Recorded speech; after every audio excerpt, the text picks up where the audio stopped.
Shalom saudaraku yang dikasihi Tuhan, sidang jemaat Raja Wali Anugerah dan Tiranus. Pagi hari ini Tuhan sudah menolong kita dipertemukan di dalam ibadah hari Sabat, yakni tanggal 14 November tahun 2021 Masehi. Puji nama Tuhan saudara, kalau saudara dalam keadaan sehat, demikian juga kami. Kiranya Tuhan menolong hari lepas hari, sukacita.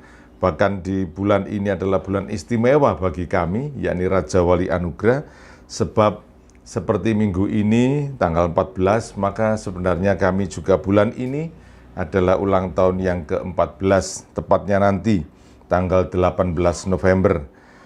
Terpujilah nama Tuhan sudah menyertai kita selama 14 tahun, dan kami percaya Tuhan akan menyertai selama-lamanya.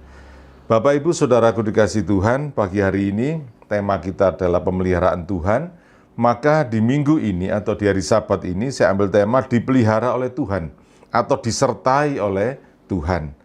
Baik Bapak Ibu, kita akan masuk di dalam kebenaran firman Tuhan yang saya percaya ini adalah sering kali sudah kita baca di dalam Matius 6 ayat 31 sampai 34, ya, Matius 6 ayat 31 sampai 34. Sebab itu janganlah kamu khawatir dan berkata, apakah yang akan kami makan? Apakah yang akan kami minum? Apakah yang akan kami pakai?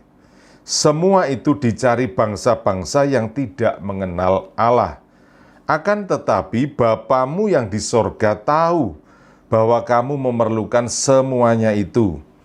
Tetapi carilah dahulu kerajaan Allah dan kebenarannya, maka semuanya itu akan ditambahkan kepadamu, ya.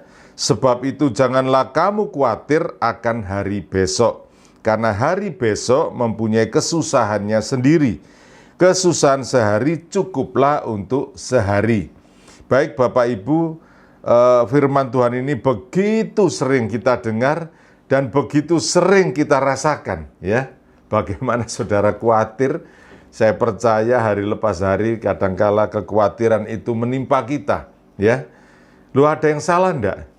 Mari kita pelajari pelan-pelan saudara supaya kita dipelihara itu disertai oleh Tuhan. Firman Tuhan itu mengingatkan kita bagaimana cara pemeliharaannya yang begitu ajaib. Ya dan amin. Kita percaya firman ini, tetapi kita juga khawatir sama percayanya dengan kekhawatiran itu. Nah, bagaimana kita harus melakukan hal-hal yang baik, yang sekiranya Tuhan menyatakan, tetapi carilah dahulu kerajaan Allah dan kebenarannya. Saya umpamakan sederhana, saya mengendarai sebuah mobil barangkali, saya seringkali pakai mobil yang dari kecil, saya sudah bergumul istilahnya ya, dengan mobil ini. Jenisnya L300 ya, Mitsubishi L300. Itu sejak saya kecil sudah kumpul saudara ya, sampai setua ini ya, sampai usia 50-an tahun ini. Dan saya sangat hafal betul apa yang menjadi penyakitnya mobil L300 itu. Ya, hampir-hampir di luar kepala katakanlah ya, saking apalnya. Sehingga begitu saya pegang, saya merasakan, oh ini kena, saking hafalnya. Artinya apa? Kalau saya tidak ngerti tentang kendaraan yang saya pakai, saya khawatir. Wah, setirnya kok nggak enak ya. Wah, tiba-tiba mesinnya kok rasanya yang berebet atau bagaimana lah. Khawatir saya, karena saya nggak mengerti. Paham saudara ya? Tetapi kalau L300, saya tidak terlalu khawatir. Kenapa? Karena saya memahami betul karakter daripada mesinnya, understyle-nya, segala sesuatu elektrikalnya, saya memahami betul. Sehingga di perjalanan manapun kalau ada rusak barangkali, kalau diizinkan, saya langsung lihat, oh trouble-nya di sini, dan mudah mendapatkan spare part-nya. Paham saudara sampai di sini? Kalau saudara khawatir itu berarti saudara belum mengenal persis. Maka Tuhan katakan kembali ke manual book-nya. Kalau saya tidak paham mobil itu, saya akan baca lagi buku-buku tentang petunjuk mobil itu yang disiapkan oleh dulu dealernya barangkali. Saya buka lagi, kalau yang begini trouble-nya apa, kalau yang begini trouble-nya apa. Saudara, hari ini Tuhan mau mengatakan, kalau saudara khawatir tentang hidup, kita itu berarti tidak paham betul dengan apa yang terjadi dalam hidup kita. Maka Tuhan katakan apa? Carilah dahulu kerajaan Allah dan kebenarannya. Manual book kita itu pada Tuhan, dan Tuhan itu harus kita pahami betul, supaya saudara itu tidak khawatir. Cara kerja Tuhan itu bagaimana? Sifat Tuhan bagaimana? Karakter Tuhan bagaimana? Ini yang harus kita cari. Sehingga saat kita khawatir tentang diri kita, manual book kita ada di Tuhan. Carilah dahulu kerajaan Allah dan kebenarannya. Ya, maka semua itu akan ditambahkan kepadamu. Apa yang ditambahkan? Seringkali yang kita bicara adalah materi. Yang ditambahkan itu hikmatmu, supaya kamu pandai, supaya kamu tidak bodoh, cerdas menangani masalahnya. Seperti tadi saya katakan, kalau saya mengenal mobil E300, saya paham, saya tahu di mana tempat beli spare part-nya, saya tahu di mana kerusakannya. Paham saudara sampai di sini? Nah, ini kadang-kala kita terjebak pada materi karena otak kita sudah terlanjur materi. Oleh sebab itu firman Tuhan ini adalah jaminan hidup kita, manual book hidup kita. Langkahnya bagaimana? Kita harus mencari instruksi yang jelas. Jangan ragu, perintahnya harus jelas. Jadi dibuka manual booknya, maka kita kenali bagaimana sih cara Tuhan itu memberikan pemeliharaan. Sebab Tuhan berjanji bahwa providensia Allah itu terjadi dalam hidup kita. Amsal 12 ayat yang 11. Amsal 12 ayat 11. Ya. Salah satu instruksi manual booknya begini, siapa mengerjakan tanahnya akan kenyang dengan makanan. Tetapi siapa mengejar barang yang sia-sia tidak berakal budi.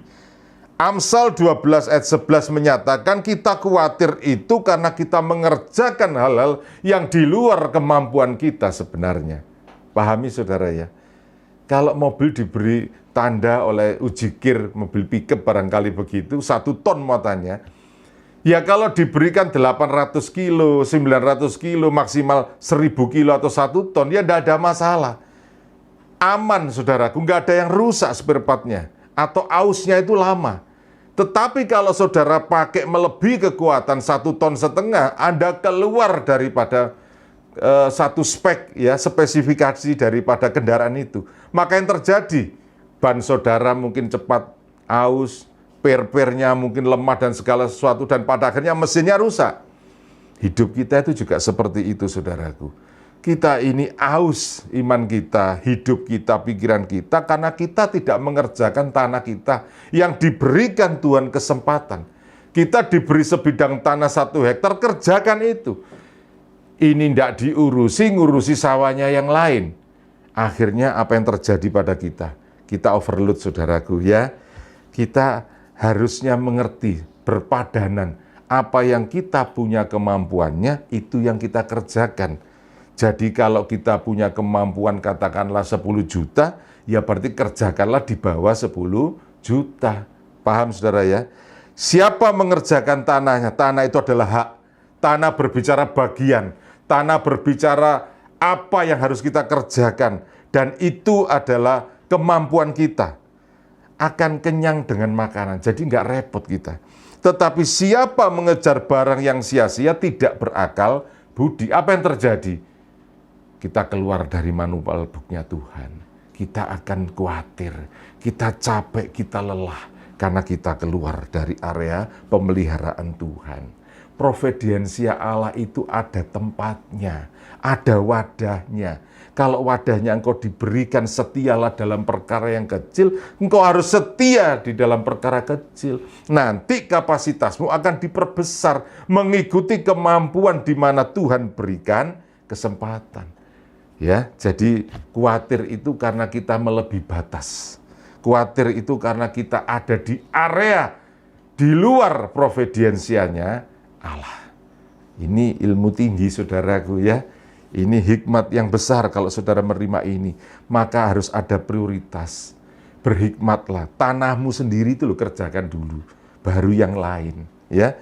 Kalau itu ditambah berarti kapasitasmu sudah baik. Sudah benar kamu mengerjakan. 10 juta kamu kerjakan baik, ditambah 15. Ditambah 20. Maka engkau dilipat kali gandakan. Ishak sudah berbicara itu, Abraham sudah berbicara itu, maka kita kerjakan. Yang kedua, menyerahkan hasil upaya kita kepada otoritasnya Tuhan. 1 Petrus 5 ayat ke-7. 1 Petrus 5 ayat ke-7, firman Tuhan katakan, serahkanlah segala kekhawatiranmu kepadanya, sebab Ia yang memelihara kamu. Jadi apalah artinya kita khawatir kalau kita memahami providensianya Allah, ya? Pada saat kita sudah mengerjakan bagian tanah seperti yang disebut di dalam Amsal tadi, batas kita ini cukup segini, kerjakan dulu dengan baik, ya. Kalau ini kita sudah kerjakan, Tuhan bilang apa? Nggak usah khawatir. Hasilnya itu serahkan kepada Tuhan. Aduh Tuhan, ini uangku tak buat untuk bisnis ini 10 juta, balik enggak ya? Karena Tuhan memberikan kemampuan kau 10 juta, ya sudah serahkan hasilnya pada Tuhan. Jangan kau melebihi daripada 10 juta barangkali. Atau tanahmu yang 1 hektar, jangan melebihi itu. Kerjakan, usahakan, nanti hasil itu otoritasnya Tuhan. Tapi yakinlah, kalau kau berada di dalam koridor yang benar, maka hasilnya pasti luar biasa. Ya. Jadi kalau sudah melakukan, sudah bekerja, sudah melangkah dengan prioritasmu, urusan hasil itu otoritasnya Tuhan. Maka serahkanlah segala kekhawatiranmu kepadanya, sebab Ia yang memelihara kamu.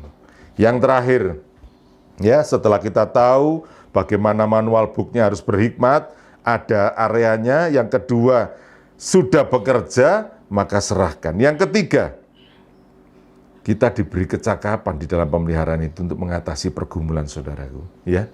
Karena kita sudah masuk di dalam area providensianya Allah, maka apa yang kita lakukan berarti kita sudah punya kemampuan untuk tahan uji. Jangan di luar itu, engkau akan tergeletak. Tapi di dalam itu engkau kuat. Di dalam 1 Korintus 10 ayat 13, 1 Korintus 10 ayat 13, pencobaan-pencobaan yang kamu alami ialah pencobaan-pencobaan biasa, yang tidak melebihi kekuatan manusia, sebab Allah setia dan karena itu Ia tidak akan membiarkan kamu dicobai melampaui kekuatanmu. Pada waktu kamu dicobai, Ia akan memberikan kepadamu jalan keluar sehingga kamu dapat menanggungnya. Ingat baik-baik, kalimat ini jangan dilepas begitu saja, tetapi ingat bahwa di dalam 1 Korintus 10:13 terikat sebuah area yang dikatakan providensianya Tuhan. Kalau kita di luar itu, kita tergeletak. Yakin itu. Jadi jangan dipaksa Tuhan untuk mengerti persoalanmu yang begitu berat, yang itu di luar providensianya Allah. Loh, Allah kok tidak sanggup ya? Bukan tidak sanggup. Karena engkau berjalan terlalu keluar. Karena engkau berjalan terlalu luas. Karena engkau berjalan di luar relnya Tuhan. Jadi pencobaan yang kita alami kalau masuk di dalam relnya Tuhan, di dalam areanya Tuhan, di dalam habitat yang Tuhan berikan, maka engkau cakap, engkau kuat. Tidak akan tergeletak. Ya. Jadi dengan demikian Tuhan memelihara. Kita dipelihara karena kita disertai oleh Tuhan. Bijak dan cakaplah. Puji nama Tuhan. Tuhan memberkati saudara.